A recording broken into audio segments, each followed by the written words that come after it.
গতকাল শ্রীলঙ্কা বস্তি এলাকায় বাইকের ধাক্কায় মৃত্যু হয়েছিল এক শিশুর। এই মর্মান্তিক দুর্ঘটনার পর আজ শ্রীলঙ্কা বস্তিতে পরিবারের সাথে দেখা করতে যান সাংসদ রাজীব ভট্টাচার্য। পরিবার পরিজনদের সাথে তিনি কথা বলেন। 4 বছরের শিশুর মর্মান্তিক মৃত্যু অত্যন্ত দুঃখজনক, সে কথাই বললেন রাজীব ভট্টাচার্য। সব ধরনের সুযোগ সুবিধা এবং এই অসময়ে উপযুক্ত ব্যবস্থা গ্রহণ করা হবে। তার পাশাপাশি যে অভিযুক্ত রয়েছে, যে আসামি রয়েছে, তার বিরুদ্ধেও উপযুক্ত শাস্তি প্রদান করা হবে, সে আশ্বাসও দিয়েছেন সাংসদ রাজীব ভট্টাচার্য। কি বলছেন তিনি, শোনাচ্ছি। গত পরশুদিন একটা ঘটনা ঘটে। 4 বছরের একটা শিশু বাইক অ্যাক্সিডেন্টে মৃত হয় এবং এটা খুব মর্মান্তিক।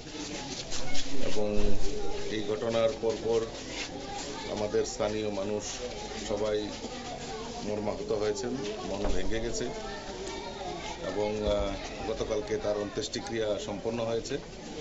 আমরা খোঁজখবর নেওয়ার জন্য আমিও এখানে উপস্থিত হয়েছি।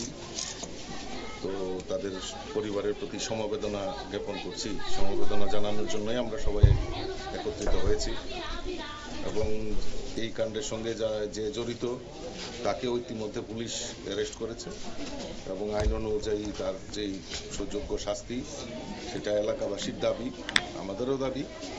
যারা এই বেপরোয়া গাড়ি বাইক নিয়ে মানুষকে হয়রানি করে তাদেরকে নিশ্চয়ই সরকার থেকে বিভিন্ন সময়ে অ্যাওয়ারনেস করা হয়, কিন্তু তা সত্ত্বেও এইসব দুর্ঘটনা তো যারা দোষী তাদেরকে নিশ্চয়ই সরকার তার উপযুক্ত শাস্তি দেওয়ার ব্যবস্থা করে। আপনারা শুনলেন সাংসদ রাজীব ভট্টাচার্যের বক্তব্য। তিনি আশ্বাস দিয়েছেন যে দোষী রয়েছে, যার দরুন এই 4 বছরের ফুটফুটে শিশুটির মৃত্যু হয়েছে, মায়ের কোল খালি হয়েছে, সে অভিযুক্তের বিরুদ্ধে অবশ্যই কঠোর থেকে কঠোর পদক্ষেপ গ্রহণ করা হবে। গতকাল থেকেই কিন্তু শ্রীলঙ্কা বস্তিতে শোকের ছায়া নেমে এসেছে। নিয়ে নিচ্ছি ছোট্ট একটি বিজ্ঞাপন বিরতি, সঙ্গে থাকুন।